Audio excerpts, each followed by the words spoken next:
long last, Theseus, Part 2.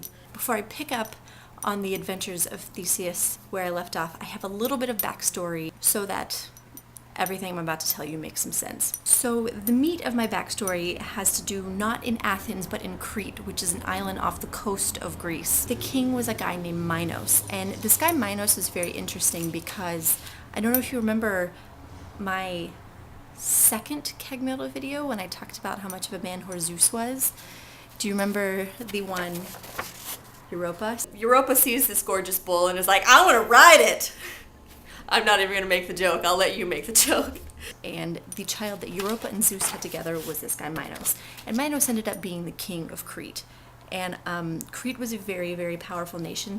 Minos at some point was hanging out with Poseidon. I don't know why. Poseidon was the god of the sea. Crete's an island nation with a powerful navy. I'm assuming, Poseidon just hangs out by the sea a lot.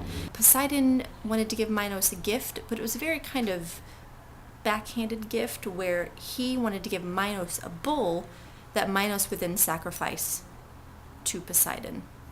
It was super, super honorable, and Minos was supposed to fall on his knees and be like, oh my gosh, thank you, of course I'll sacrifice this bull for you. Minos decided that he didn't want to sacrifice it at all. He wanted to keep it. Poseidon, understandably so, got pissed because his little gift didn't end up working in his favor. He didn't get his sacrifice.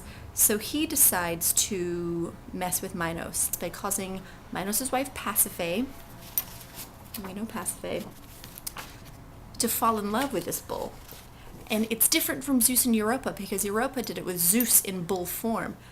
Pasiphae did it with an actual bull. Thus, this creature that we know as the Minotaur was born. Half man, half bull.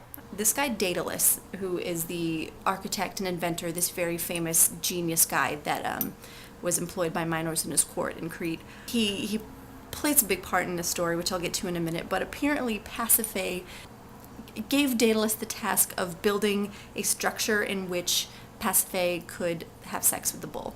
The Minotaur is born, and Minos keeps it. In keeping it, he doesn't, raise it and cuddle it or anything. He has Daedalus build a gigantic maze, also known as a labyrinth, the original labyrinth. Maybe it's not the original labyrinth. The original labyrinth, in which to keep the Minotaur. At some point, Minos and Pasiphae's actual son that they had before Pasiphae, her wandering eye, sent her to the bull, Androgeus. At some point, Androgeus goes to Athens to hang out with Aegeus. I've read multiple things that are conflicting. Some say he went to Athens for these Pan-Athenian games that occurred every 5 years, akin to the Olympics, and Androgeus was a very good competitor and good athlete. People got super jealous and killed him. Or Androgeus was there hanging out with Aegeus, and Aegeus sent him on a dangerous quest to hunt some bull. It always comes back to bulls. God. Hunt some bull, and the bull killed him, which really, I kind of like that better because then Minos is just surrounded by bulls. Androgeus was killed either by a bull or by some jealous athletes. And Minos is pissed. Super, super pissed. So he takes his super strong Cretan fleet to Athens, threatens to invade and burn it to the ground unless Aegeus strikes a deal with him. And Aegeus is like, okay, fine, I'll do whatever you want. So Minos's deal that he strikes with Aegeus is that every either 7 or 9 years, pick a number, Aegeus has to send 14 tributes to Crete, and they're never seen again.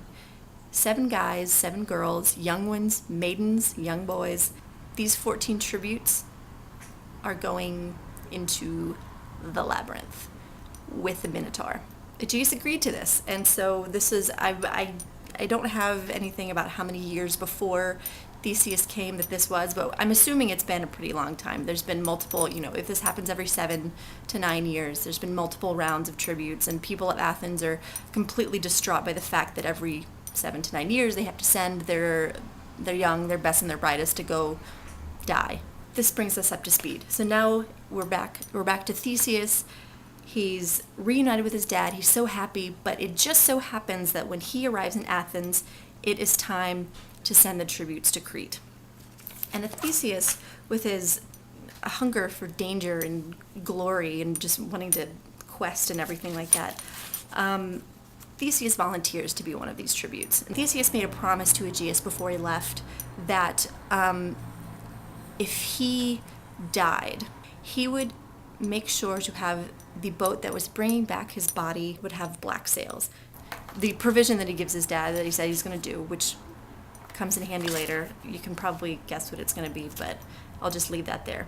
Theseus and his tributes, they leave, they get to Crete, they're paraded around. I'm assuming there's some kind of ceremonies or whatever. It's a big deal. Somewhere around here, Minos's daughter, Ariadne, sees Theseus and all these parades of the tributes, sees him and thinks he's quite the hot piece of ass. She sure as hell doesn't want him to die.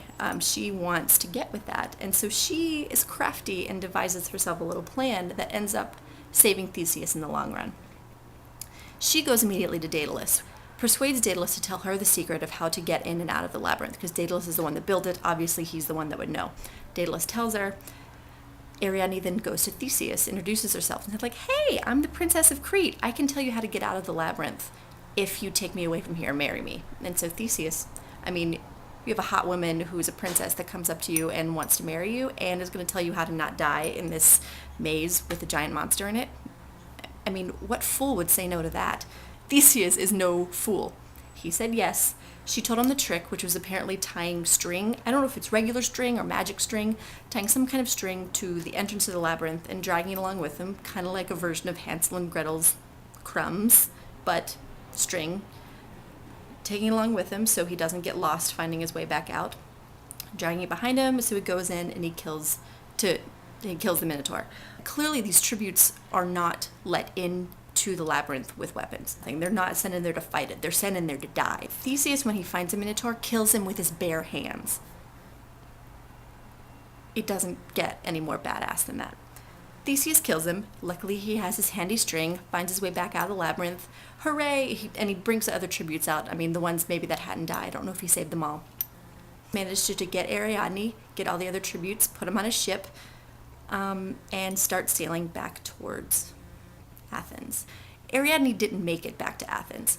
Either, for some reason, Theseus' ship stopped on this island called Naxos, and apparently Ariadne either got so sick that she died on Naxos, or Theseus just left her there.